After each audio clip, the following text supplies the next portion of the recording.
वही BJP press conference कर रही है, उसमें बीजेपी के प्रवक्ता संबित पात्रा क्या कुछ कह रहे हैं आपको सुनवाते हैं। और उसे अस्थिर बनाया जाए, यह प्रथम राजनीतिक मनसा, यह प्रथम पॉलिटिकल ऑब्जेक्टिव तीस्ता सितलवाड़ और उनके मित्रों का था, उनके साथियों का था। और जो दूसरा मनसा था, the second political objective was to frame innocent people in Gujarat right 2002, जिसमें आदरणीय प्रधानमंत्री नरेंद्र मोदी जी का नाम भी शामिल है। किस प्रकार से नरेंद्र मोदी जी के नाम को शामिल किया जाए, किस प्रकार से उन्हें अपमानित किया जाए, उनको किस प्रकार से पदच्युत किया जाए, किस प्रकार से उन्हें परेशान किया जाए, ताकि भविष्य का एक लीडर जो भारतीय जनता पार्टी को आगे लेने की क्षमता जिसमें है उसे रोका जा सके। इस मनसा के साथ तीस्ता और उनके साथी काम कर रहे थे। ये जो पॉलिटिकल ऑब्जेक्टिव था, इसका खुलासा एफिडेविट में हुआ है। एफिडेविट ने स्पष्ट रूप से कहा है कि ये जो कॉन्स्पिरेसी, ये जो षड्यंत्र है, this conspiracy was to malign the image of Gujarat. केवल नरेंद्र मोदी और केवल राजनीतिक दृष्टिकोण से नहीं, गुजरात किस प्रकार से इसमें उसके चित्र को मलिन किया जाए, इमेज ऑफ गुजरात को धक्का पहुंचे, यह षड्यंत्र भी तीस्ता सितलवाड़ और उनके साथी कर रहे थे। और दुख का विषय है, जो हम कह रहे थे, जो हम सोच रहे थे, जिस पर डिबेट और डिस्कशंस होते थे, आज एफिडेविट में वो हकीकत सामने आया है कि षड्यंत्र तो हुआ, षड्यंत्र के रचयिता कौन थे? Who were the ones who were driving these conspiracies? Ahmad Patel, Shri Ahmad Patel, जो पूर्व के कांग्रेस के दिग्गज नेता, राज्यसभा के मेंबर ऑफ पार्लियामेंट और मुख्यतः chief political advisor to the then Congress president Sonia Gandhi. मैं आज इस मंच से अहमद पटेल जी की शांति की कामना करता हूं। वो आज हमारे बीच में नहीं है और भारतीय जनता पार्टी संवेदनशीलता में विश्वास रखती है। अहमद पटेल तो मात्र एक नाम है, he is just a name. The driving force behind Ahmed Patel was his boss Sonia Gandhi. Ahmed Patel तो मात्र एक नाम है, काम तो सोनिया जी का था। नाम अहमद पटेल, काम सोनिया जी, इसलिए अपने मुख्य राजनीतिक सचेतक, अपने मुख्य पॉलिटिकल एडवाइजर अहमद पटेल के माध्यम से सोनिया जी ने गुजरात के छवि को धूमिल करने की चेष्टा की।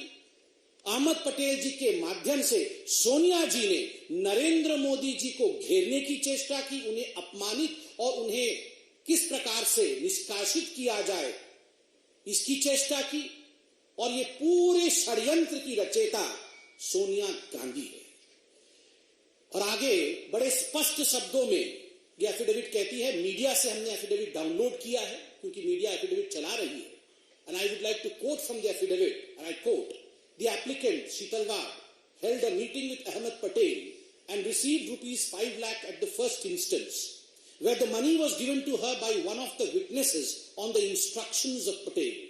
2 days later, they met at the circuit house at Sahibabad in Ahmedabad, where she received ₹25 lakh more from Patel. This amount was not for relief work, as relief activity was carried out by Gujarat Relief Committee. There were many other political leaders in the meeting. पैसे दिए गए और जो पहला किस्त गया है, वो पहला किस्त 5 + 25 अर्थात 30 लाख का पहला किस्त सोनिया गांधी जी ने तीस्ता सितलवाड़ को दिया। अहमद पटेल जी हमारे बीच में नहीं है, अहमद पटेल जी ने तो केवल डिलीवर किया, दिया सोनिया जी ने अपनी तिजोरी से, डिलीवरी की अहमद पटेल जी ने और लिया तीस्ता सितलवाड़ ने। और याद रखिए, ये 30 लाख उस जमाने में केवल पहला किस्त था। This was just the first instalment. इसके आगे न जाने कितने करोड़ों रुपए सोनिया गांधी जी ने नरेंद्र मोदी जी को अपमानित और बदनाम करने के लिए, झूठे षड्यंत्र में फंसाने के लिए, बीजेपी को नीचे गिराने के लिए, बीजेपी कैसे आगे ना बढ़े इस चेष्टा में, और केवल बीजेपी और मोदी को पीछे रख करके राहुल गांधी को प्रमोट करने के लिए तीस्ता सितलवाड़ का इस्तेमाल इस पैसे से सोनिया गांधी जी ने किया। और एक बड़ी बात जो एफिडेविट कहती है, this money was not for relief work. ये पैसा कोई रिलीफ वर्क के लिए नहीं था, किसी गरीब के लिए नहीं था। किसी दुखियारी के लिए नहीं था, ये पैसा उनके पर्सनल यूज के लिए था, क्योंकि गुजरात रिलीफ कमेटी बनी हुई थी। जो भी पैसा रिलीफ वर्क के लिए जाता था वो इस कमेटी में जाता था और दूसरे पॉलिटिकल लीडर्स के साथ भी मीटिंग हुई। सबसे बड़ी बात है, ये एफिडेविट कहती है 4 महीने बाद पुनः एक क्लैंडेस्टीन, कोट अनकोट क्लैंडेस्टीन माने चोरी चोरी चुपके चुपके, चोरी चोरी चुपके चुपके रात के अंधेरे में ये सारे षड्यंत्रकारी, कौन? तीस्ता सितलवाड़, संजीव भट्ट, श्री कुमार, ये कहां मिले? ये अहमद पटेल जी के घर में मिलते हैं और उसके बाद कांग्रेस के बड़े बड़े दिग्गज नेताओं के साथ मिलते हैं। What was the purpose? The only purpose was to destabilize and dismiss the Gujarat government and to defame the then CM of Gujarat, Narendra Modi ji. एक ही मकसद था, उसको लेकर इनकी मीटिंग होती है। आज जो रिपोर्ट आए हैं वो दिल को दहला देते हैं कि ये सब जो षड्यंत्र कर रही थी, जो मैलिशियस काम कर रही थी तीस्ता सितलवाड़, इससे प्रसन्न होकर, अति प्रसन्न होकर सोनिया जी ने पद्मश्री दिया 2007 में तीस्ता सितलवाड़ को। केवल पैसे नहीं, पद्मश्री भी दिया गया। और ये पद्मश्री देने का काम तो अहमद पटेल जी ने, ये तो सोनिया गांधी जी खुद कर रही थी, चयन तो वही करती थी। और याद रखिए, ये तीस्ता सितलवाड़ सोनिया गांधी जी के किचन कैबिनेट अर्थात NAC, नेशनल एडवाइजरी काउंसिल की मेंबर थी। Teesta Setalvad was one of the coveted members, a revered member of the National Advisory Committee of Sonia Gandhi, which was a non-constitutional body, and she worked according to the advices of Teesta Sitalwad. बंधुगण, आज अखबारों में यह भी छपा है कि तीस्ता सितलवाड़ राज्यसभा की सीट चाहती थी, राज्यसभा का नॉमिनेशन चाहती थी। ये तो हम सरकार में आ गए, वरना आज तीस्ता सितलवाड़ हो सकता है गृह मंत्री होती, हो सकता है आज एक बहुत बड़े पद पे होती। किस प्रकार से ये सरकार पहले चल रही थी।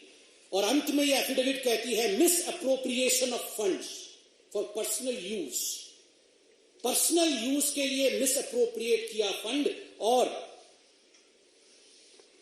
ये जो फंड मिस अप्रोप्रिएट किया, इसका एक FIR हुआ था, फिरोज खान पठान ने किया था गुलबर्ग सोसाइटी के।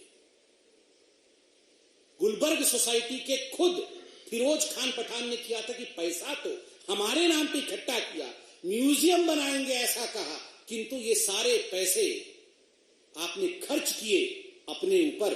और मैं आज एक मोटा सा दस्तावेज लेके आया हूं। ये जो दस्तावेज है, ये बीजेपी का दस्तावेज नहीं, ये हाई कोर्ट ऑफ गुजरात का जजमेंट। आप सोचिए जरा, सुनिए जरा, मैं पढ़ता हूं। द डाटा रिसीव्ड, मैं आपको एक एक करके पढ़ के सुनाता हूं। कोर्ट का ऑब्जर्वेशन क्या था? Money which was meant for the poor and the needy had been misappropriated by the applicants for their own materialistic pleasure and comfort. Huge amount has been used for the purchase of items like wine, shoes, holiday resorts, air tickets, etc. Wine or shoes, holiday resorts. ये है तीस्ता सितलवाड़ की हकीकत। Wine and shoes, resorts, गरीबों के पैसे के ऊपर इस प्रकार का जुल्म। और सुनिए कोर्ट क्या कहती है। The statement of the 13 witnesses recorded till date clearly indicate that not a single rupee is received by them. Them means जिन्होंने केस किया, by them towards financial aid or rehabilitation or construction of museum. Investigation has revealed that it is only after the publication of interviews, photographs, articles relating to the Gujarat riots, and more particularly after the massive campaign in 2008 onwards for collecting funds for establishment of the Museum of Resistance for the Gulbarg Society, that the funds started flowing into the two NGOs in crores, 44% of which in Sabran Trust and 35% to the CJP have been transferred into personal accounts. Crores were transferred into personal accounts, a court कहती है।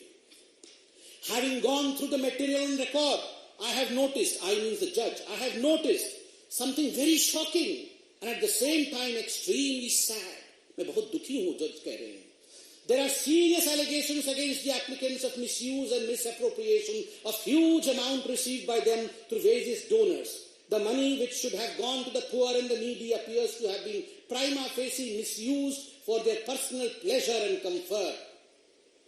Personal pleasure और comfort के लिए ये पैसा इस्तेमाल किया गया। बंधुगण, हमारी ये सरकार, मैं आज बीजेपी को भी धन्यवाद देता हूं। मैं तो एक बीजेपी का साधारण, हम दोनों जो बैठे हैं साधारण कार्यकर्ता हैं, मगर इस विराट पार्टी को आज हम भी धन्यवाद देते हैं। Not through vengeance but through patience we work. कभी भी बदले के भाव के साथ नहीं, धैर्य के साथ ये पार्टी काम करती है। और आज जो उक्ति हजारों करोड़ों साल से कहा जाता है, भगवान के घर में देर है मगर अंधेर नहीं, ये सारे एफिडेविट, ये सारे जजमेंट आज ये प्रूव करता है कि अगर धैर्य रख के काम किया जाए, बदले के भाव से काम नहीं किया जाए, तो ऊपर वाला भी, the supreme consciousness yields, he listens, और सच्चाई सामने आती है। Truth has the uncanny habit of revealing itself. It may be late, but ultimately truth reveals itself, and the truth is the driving force behind the conspiracy was Sonia Gandhi.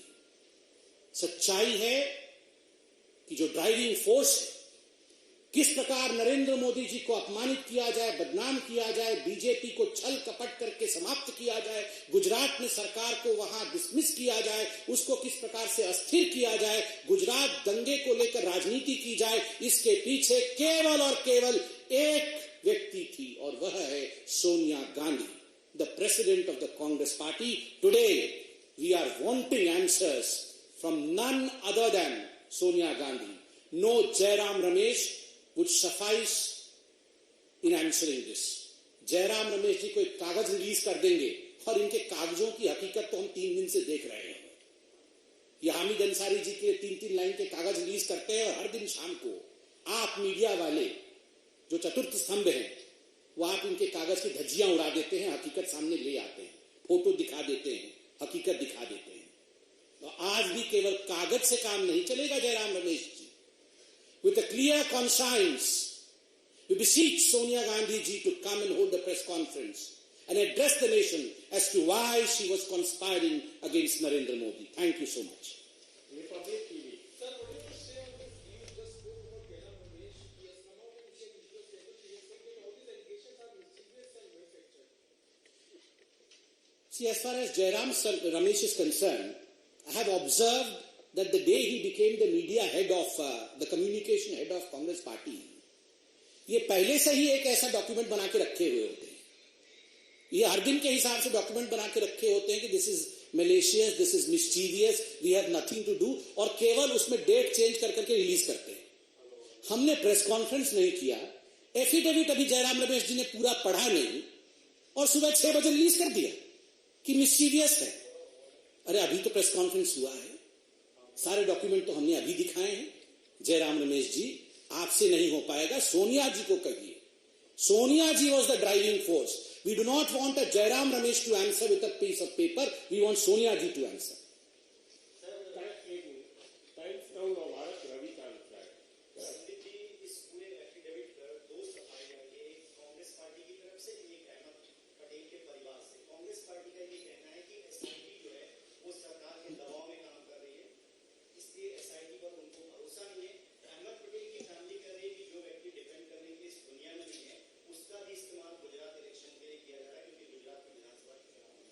देखिए, पहला मैं उत्तर देता हूं जो आपका पहला प्रश्न था कांग्रेस पार्टी की सफाई को लेकर। मैंने अभी अंग्रेजी में भी कहा, मैं हिंदी में कहता हूं कि कांग्रेस पार्टी हर विषय पर यही उत्तर देती है कि ये दबाव की राजनीति हो रही है, एसआईटी दबाव में काम कर रही है। 2 हफ्ते पहले जब सुप्रीम कोर्ट ने जजमेंट दिया, सुप्रीम कोर्ट ने कहा keep the pot boiling for ulterior design.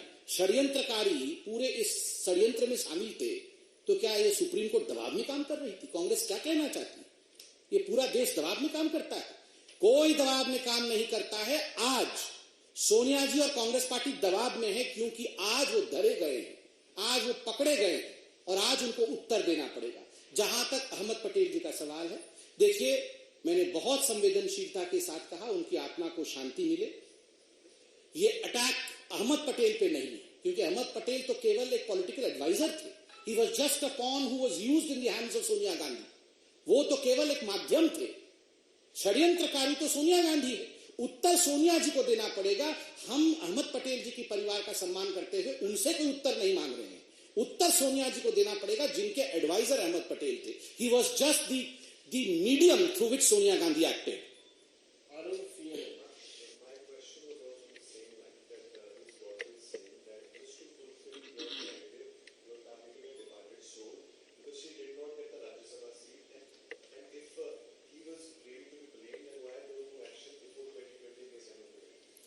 See, I have answered the two parts to it. As far as the last part is concerned, why no action against people?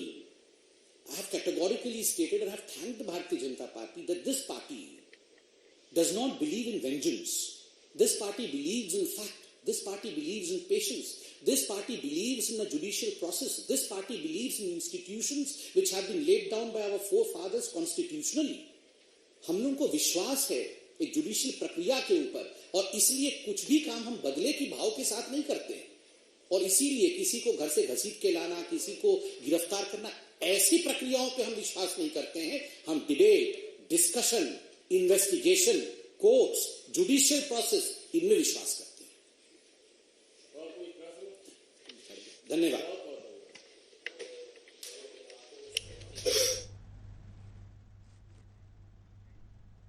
तो आप सुन रहे थे संबित पात्रा को। उन्होंने सीधे सीधे सोनिया गांधी पर आरोप लगाया और कहा कि गुजरात दंगों को लेकर प्रधानमंत्री मोदी को फंसाने की कोशिश की गई थी और इसके पीछे जो पूरा गेम खेल रही थी वो सोनिया गांधी थी।